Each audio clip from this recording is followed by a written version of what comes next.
Ya. Bismillahirrahmanirrahim. Allahumma inni as'aluka ilman nafi'an wa rizqan thayyiban wa amalan mutaqabbalan. Amin ya rabbal alamin. Alhamdulillah pada hari ini atas ridho Allah Subhanahu wa taala kita semua diberikan nikmat kesehatan, juga kemampuan dan kemauan sehingga pada hari ini kita bisa berjumpa lagi di perkuliahan pengantar ilmu hukum. Juga tidak lupa kita sampaikan salam hormat dan sholawat kita kepada satu-satunya manusia terbaik di muka bumi, satu-satunya manusia yang Allah perintahkan kita untuk mengikuti akhlak dan perilakunya, yaitu Nabi Allah Muhammad SAW beserta keluarga dan para sahabat beliau. Pada hari ini kita akan membahas tentang penafsiran hukum. Sebagian pakar menyebutnya sebagai penemuan hukum. Kita tidak berpanjang-panjang mengapa pakar hukum yang satu menyebut sebagai penafsiran hukum dan mengapa sebagian pakar hukum yang lain menyebutnya sebagai penemuan hukum. Kita tidak membahas persoalan itu, ya. Tapi yang kita bahas adalah seperti apa penafsiran hukum atau seperti apa penemuan hukum. Karena seperti yang kita ketahui pada pasal 23 Algemeen Bepalings dan juga Undang-Undang Kehakiman Republik Indonesia, hakim tidak boleh menolak perkara yang masuk kepadanya, pun dengan alasan belum ada aturan hukumnya. Nah, ini kita lihat bagaimana penafsiran hukum, bagaimana penemuan hukum, tidak hanya untuk majelis hakim, tapi juga kita ya sebagai akademisi hukum, membuat penafsiran hukum, membuat penemuan hukum. Apabila permasalahan hukum yang terjadi, yang sedang kita hadapi, ini aturan hukumnya belum ada. Nah, penafsiran hukum, penemuan hukum, ini saya pakai dua layar ya, karena kalau saya share screen, layarnya terlalu kecil di laptop, jadi nggak bisa saya baca. Nah, ini penafsiran hukum dan penemuan hukum sudah saya upload bentuk-bentuknya di e-learning, jadi nanti bisa dipelajari di situ, ya. Nah, penafsiran, ya sama-sama, penafsiran hukum dan penemuan atau penemuan hukum ini ada 10 bentuk, ya 10 bentuk. Apakah 10 bentuk ini memang tidak ada penafsiran hukum atau penemuan hukum yang lain? Tidak. Penafsiran hukum dan penemuan hukum ini dia sangat dinamis. Bisa saja nanti di ius constituendum ya, undang-undang yang dicita-citakan itu bisa lebih dari 10 penafsiran hukum atau penemuan hukum. Kita bahas dulu yang pertama, ya.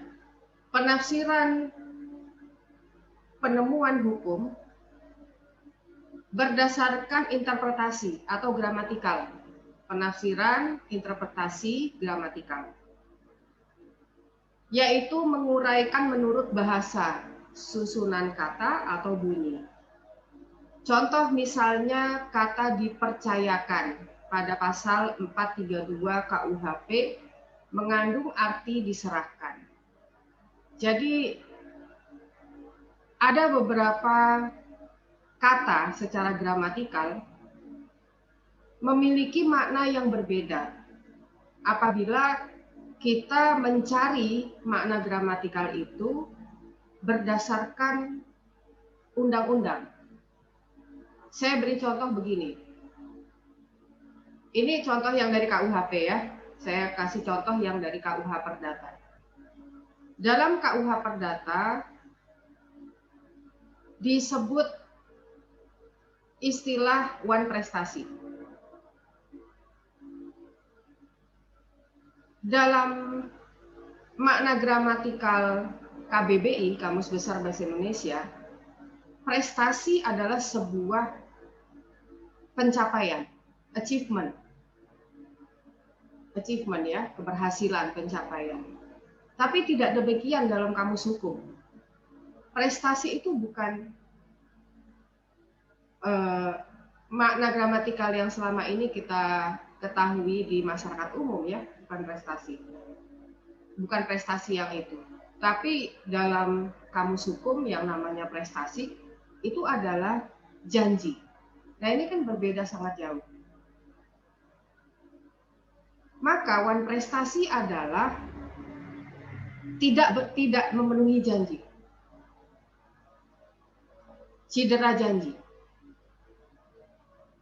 Nah, nanti dalam mata kuliah hukum perdata, mahasiswa akan tahu seperti apa bentuk-bentuk wan prestasi yang oleh pihak yang merasa dirugikan, dia punya hak menuntut, hak untuk mengajukan gugatan ganti rugi.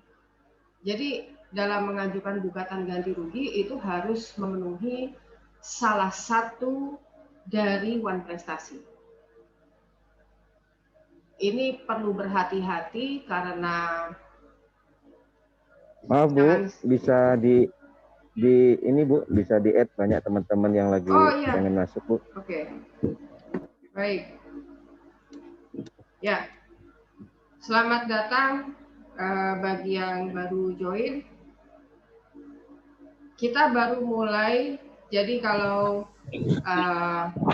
terpotong nanti yang baru join bisa lihat di link YouTube ya, seperti biasa. Nah, itu contoh secara gramatikal, bagaimana penafsiran hukum, bagaimana penemuan hukum. Dan masih ada beberapa kata secara gramatikal menurut KBBI itu berbeda dengan kamus hukum. Maka kalau dalam kelas saya selalu mewajibkan mahasiswa Fakultas Hukum, terutama semester 1, untuk membawa kamus hukum di kelas setiap kuliah. Ya. Siapa di antara mahasiswa di sini yang sudah punya kamus hukum? Tunjukkan ke saya. Belum ada yang punya. Ya, nggak apa-apa. Ya, jadi sekali lagi saya ingatkan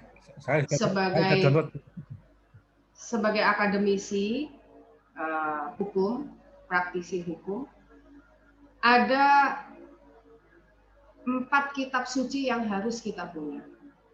Jadi kalau saya nyebutnya sebagai kitab suci ya, teman-teman dosen itu kok kayak agama gitu. Loh, memang agama, tapi agama dalam arti akademik. Sebagai umat Islam, tidak mungkin ada umat Islam, kita ngaku orang Islam, tapi nggak punya Al-Quran. Nggak mungkin. Ya. Nah, jangan mengaku sebagai orang hukum kalau tidak punya kitab sucinya hukum. Yang namanya kitab suci itu harus punya, wajib punya. Meskipun belum menguasai. Sama, kita punya Al-Quran. Tapi sangat sedikit dari kita yang menguasai Al-Quran. Hanya saja paling tidak punya. Gitu. Sehingga sewaktu-waktu kita menemukan permasalahan hukum, Bisa kita buka kitabnya. Namanya aja kitab Undang-Undang Hukum Pidana kan gitu ya. Al-Qur'an. Setiap kita punya permasalahan hidup, ya seharusnya tidak setiap punya permasalahan itu setiap hari kita baca gitu ya Al-Qur'an ya. Nah, setiap punya permasalahan hukum kan kita merujuknya ke kitab. Punya masalah pidana merujuknya ke KUHP. Punya permasalahan keperdataan merujuknya ke kitab Undang-Undang Hukum Perdata. Nah, jadi sebagai orang hukum kita harus punya itu kitab suci. Kitab Undang-Undang Hukum Pidana, kitab Undang-Undang Hukum Perdata, kitab Undang-Undang Hukum Acara Pidana, kitab Undang-Undang Hukum Acara Perdata. Itu kitab sucinya.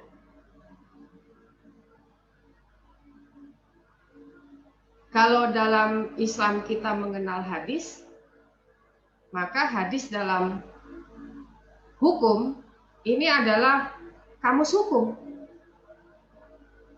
Jadi semuanya penting gitu ya, kamus hukum. Bagaimana dengan kitab Undang-Undang Hukum Dagang? Saya lebih memasukkannya kepada sejajar dengan kamus hukum. Karena kitab Undang-Undang Hukum Dagang ini hampir seluruh aturan hukum yang ada di KUHD itu sudah ada aturan-aturan khususnya. Berbeda dengan KUHP dan KUHP. Nah, jadi paling tidak semester depan mahasiswa sudah mulai belajar hukum pidana, hukum perdata, ini wajib punya. Ya. Bagaimana mau mempelajari hukum pidana kalau tidak punya KUHP?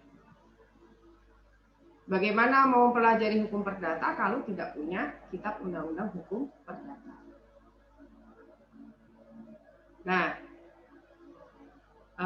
jadi semester depan ini wajib punya.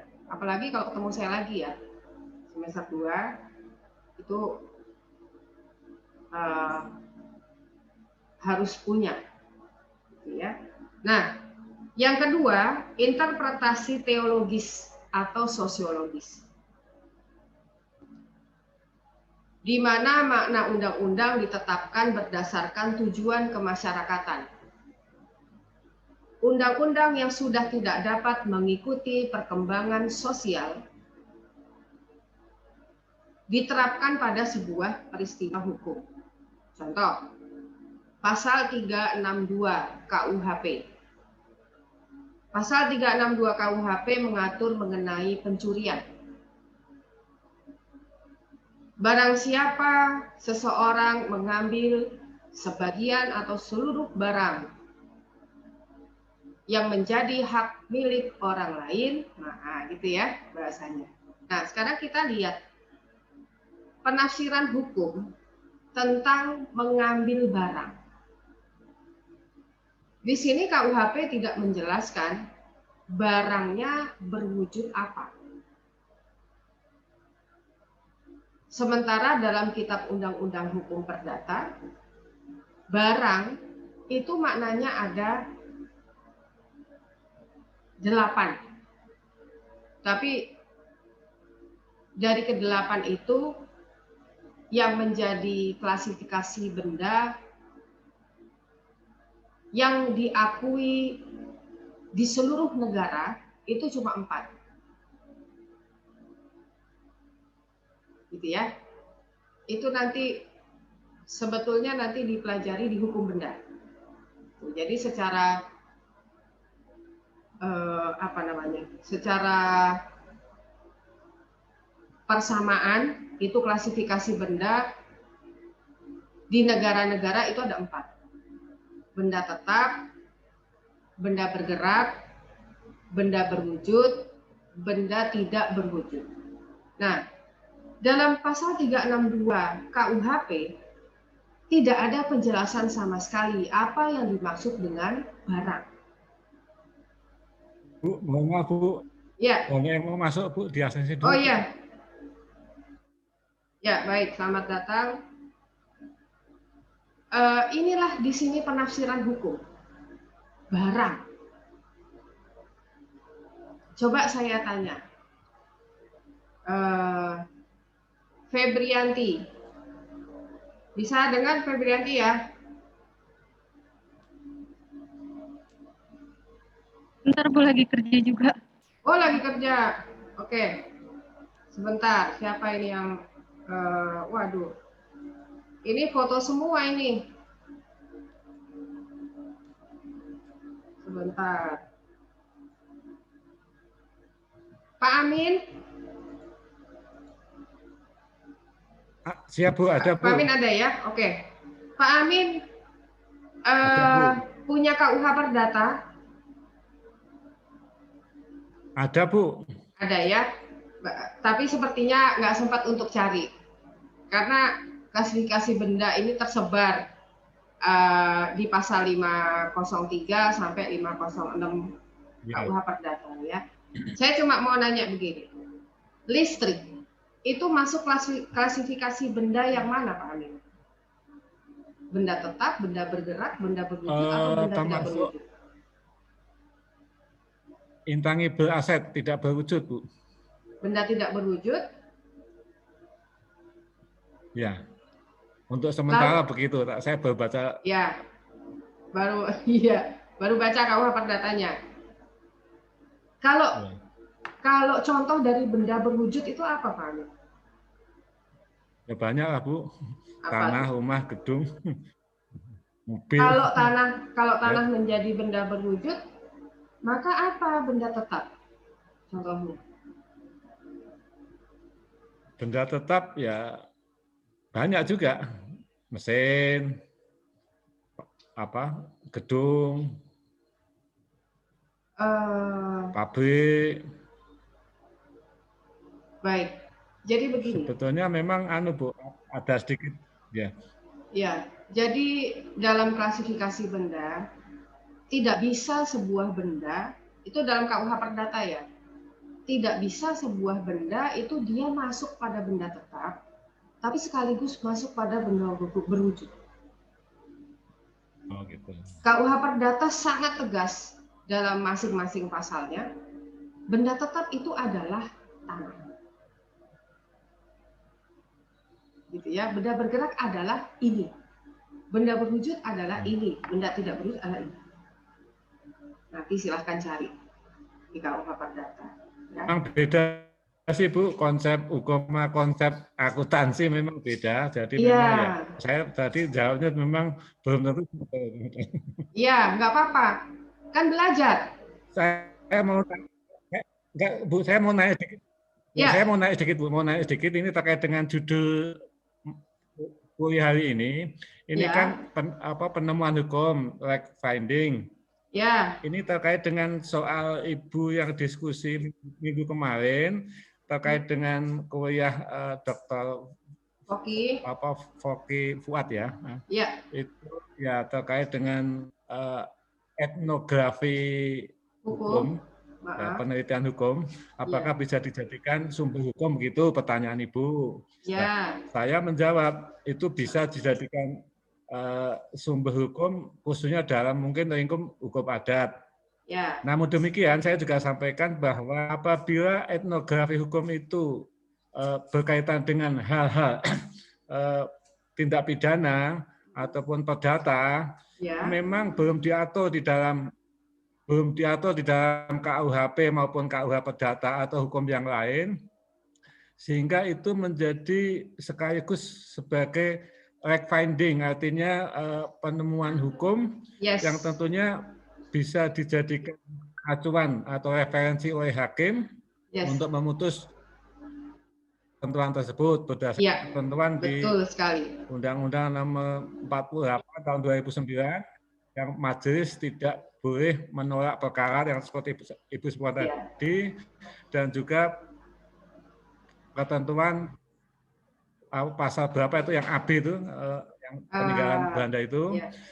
Intinya dari hasil fact finding tadi dapat sebagai trigger untuk diadakannya amandemen undang-undang terkait terkait dengan masalah finding tadi, sehingga itu dibantu oleh akademisi tentunya yang sebetulnya memang di undang-undang yang bisa menemukan finding ada hakim, sehingga itu jadi rujukan hakim di dalam memutus perkara yang belum ada aturan hukumnya. Betul yang itu sekali. ke depan bisa dijadikan alat untuk melakukan amandemen undang-undang yang bersangkutan. Terima kasih, Bu. Itu mungkin tambahan aja dari saya terkait dengan soal yang Ibu tanyakan.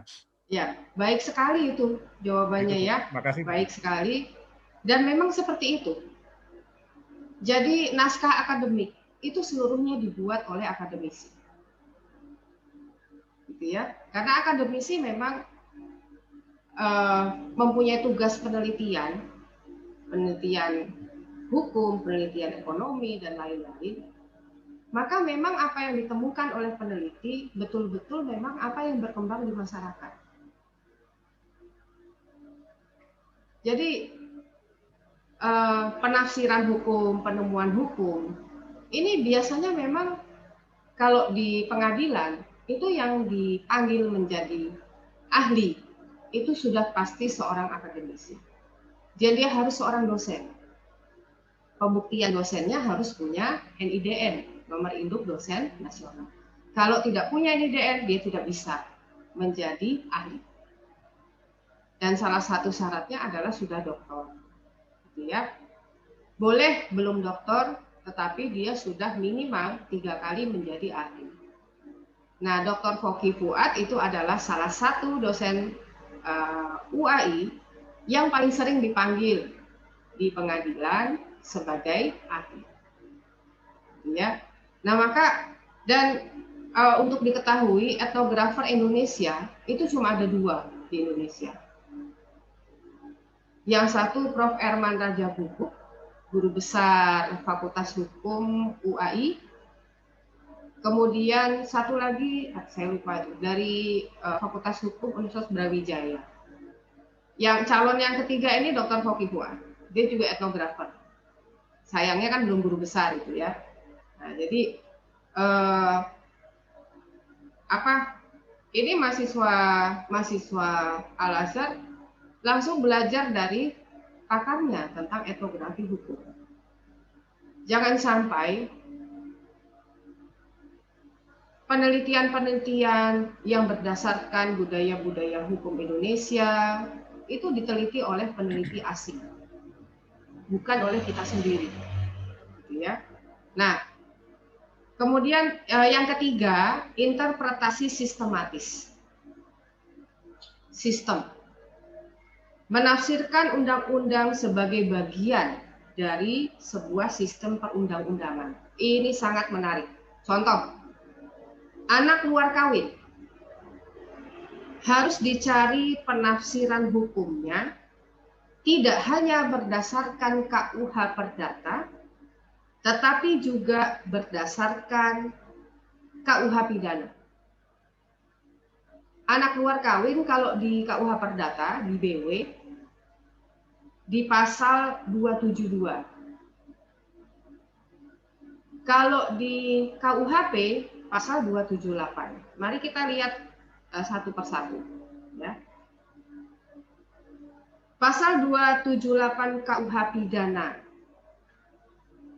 Barang siapa mengakui seorang anak sebagai anaknya menurut peraturan Kitab Undang-Undang Hukum Perdata, padahal diketahuinya bahwa dia bukan ayah dari anak tersebut, diancam karena melakukan pengakuan anak palsu dengan pidana penjara paling lama 3 tahun.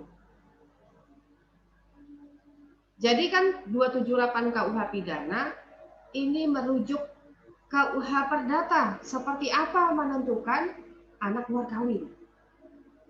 Maka kita lihat bagaimana KUH Perdata mengatur tentang anak luar kawin. Nah, kita lihat.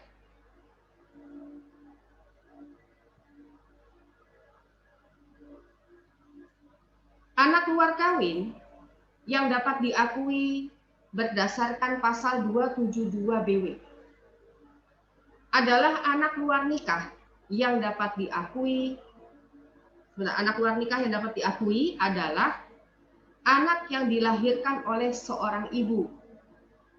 Tetapi yang tidak dibenihkan oleh seorang pria yang berada dalam ikatan perkawinan sah dengan ibu si anak tersebut.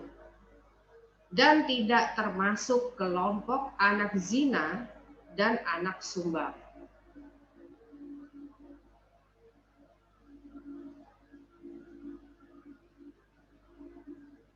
Jadi penetapan KUH pidana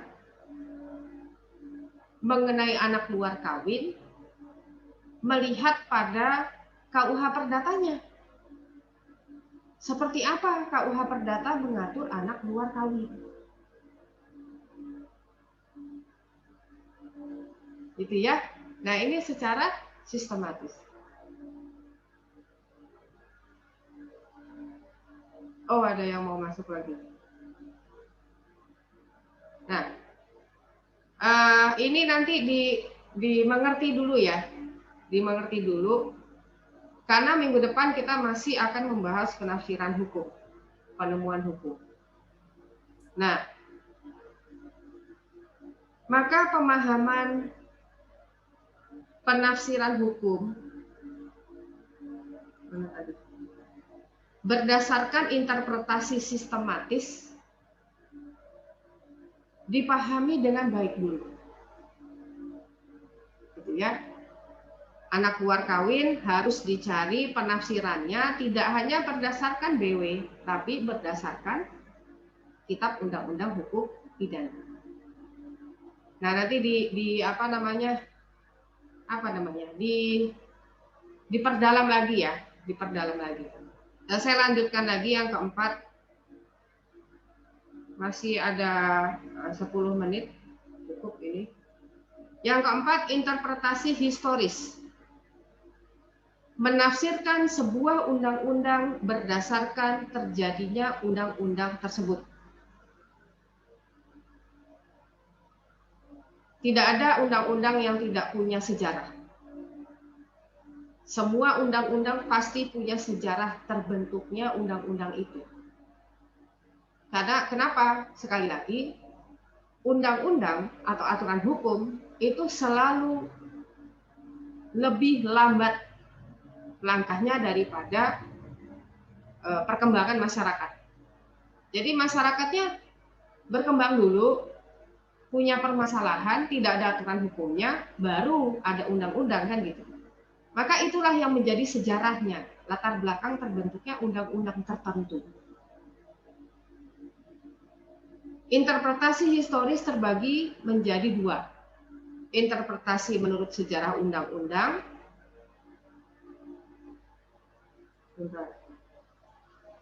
dan interpretasi menurut sejarah hukum. Interpretasi menurut sejarah undang-undang, penafsir melihat pada awal sejarah atau latar belakang lahirnya undang-undang, melihat apa yang dikehendaki oleh pembuat undang-undang dengan melahirkan undang-undang tersebut.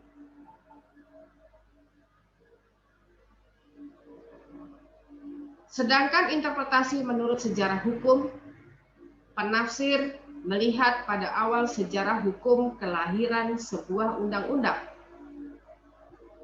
Contoh, menafsirkan KUH Perdata harus dilihat dari sejarahnya, yaitu dari hukum Romawi kuno. Ini pun masih menjadi perdebatan.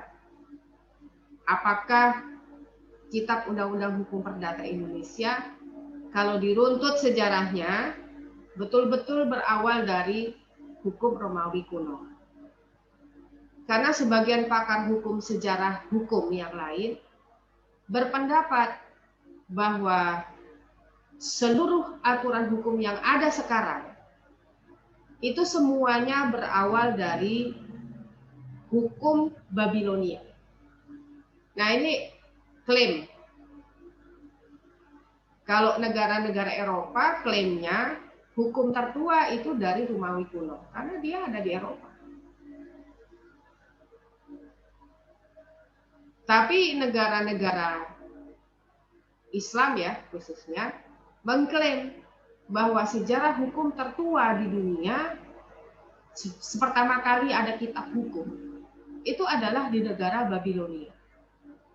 Babilonia sekarang menjadi salah satu wilayah di Irak, Timur Tengah.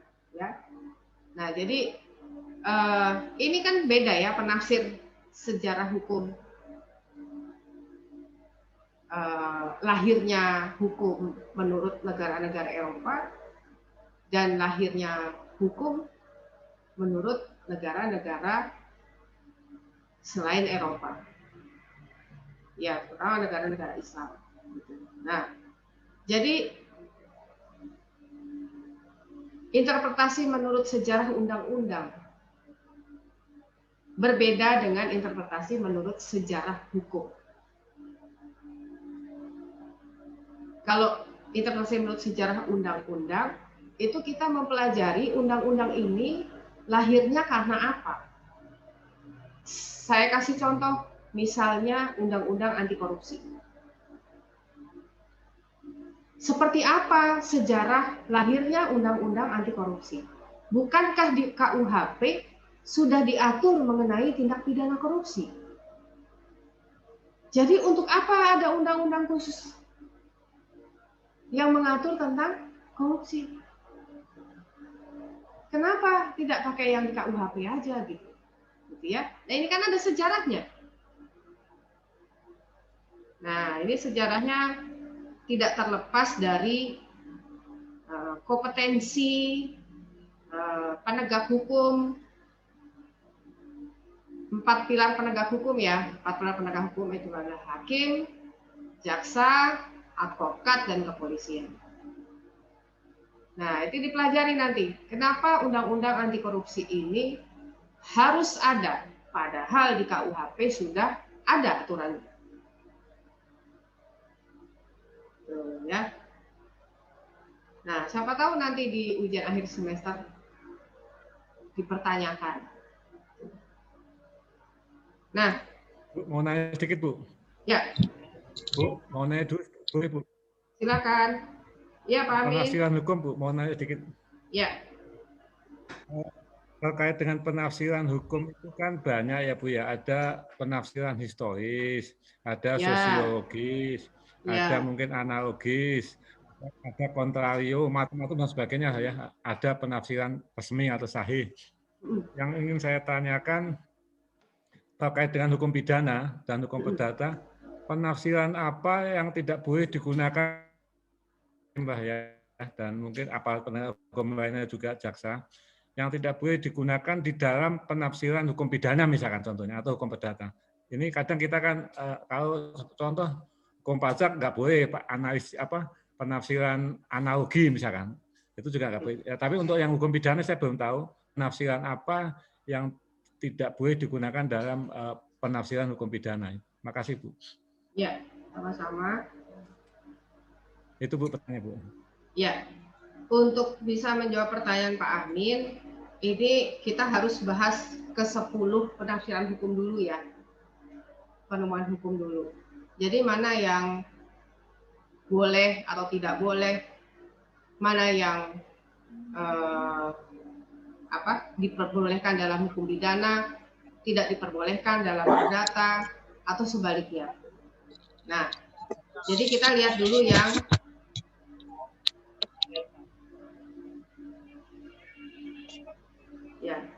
kita lihat dulu yang penafsiran hukum. Halo? Ya, Bu, lanjut, Bu. Oh ya. Penafsiran hukum atau penemuan hukum berdasarkan interpretasi komparatif atau perbandingan. Maknanya penafsir melakukan perbandingan atas undang-undang yang satu dengan undang-undang yang lain, atau undang-undang dalam satu negara tertentu dengan negara yang lain.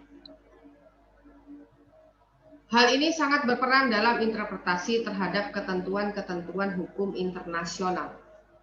Ini kalau di dalam hukum internasional masuk pada salah satu sumber hukum dalam hukum internasional.